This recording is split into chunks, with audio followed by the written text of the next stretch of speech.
So when you're talking about literary symbolism, what you see is not always what you get. Symbol is an object that represents a greater idea. So we're talking past the literal and more into what it represents or what it stands for. So for example, this flag. It has a lot of hidden meanings. We have the stripes for the original 13 colonies and the stars for our 50 states. It also represents the ideas behind the United States, such as freedom and equality.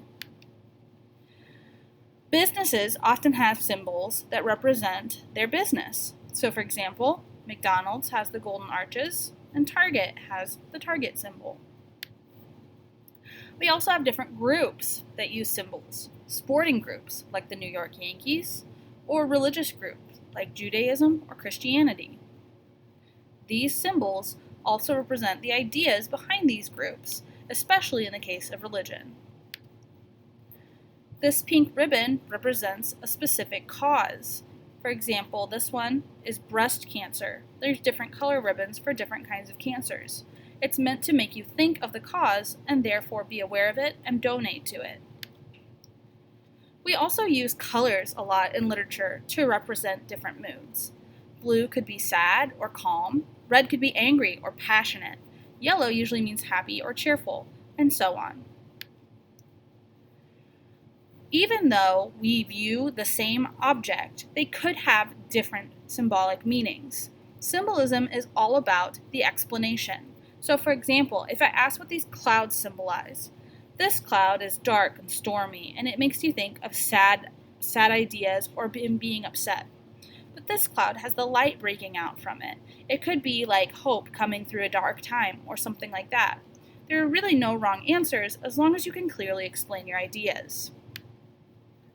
For the next slides, we're going to think about shapes and colors. What does it make you think of? How does it make you feel?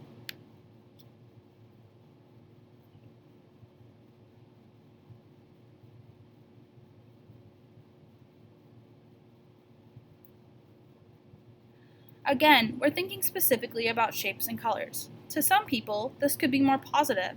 To some, it could be negative. The red could be fiery or angry or bloody, but the red could also be passionate, loving, beautiful. It all depends on the eye of the beholder and the way that you describe what you've seen. So, quick review. Symbols are items that represent a greater idea or meaning. For example, this symbol. We use it on a lot of medicines and household goods to show that it is deadly if used incorrectly. Seasons in literature often are used as symbols. Spring usually means love or a fresh start. Everything's blooming and coming back and there's flowers everywhere. Summer is often a time of adventure or happiness. School is out and you're free to explore. Fall is usually symbolic of changes. The leaves are changing and so are we. And then winter is reminiscent of death or stillness. Everything is snowy and quiet and all the animals are gone. Objects can hold meaning too. For example, when we get married, our rings are circles to represent our eternal promise to each other. Sometimes things have more than one symbolic meaning. This is justice. She stands at the top of every courthouse in the United States. She is blindfolded so that she cannot judge you based on the way you look. She holds a scale in one hand so that she can balance out evidence and make a clear decision. And she holds a sword in the other hand so that she can dispense justice when it is needed. So today, we're actually going to be doing a symbol for a friend or a pet. This would be an example of a symbol for me.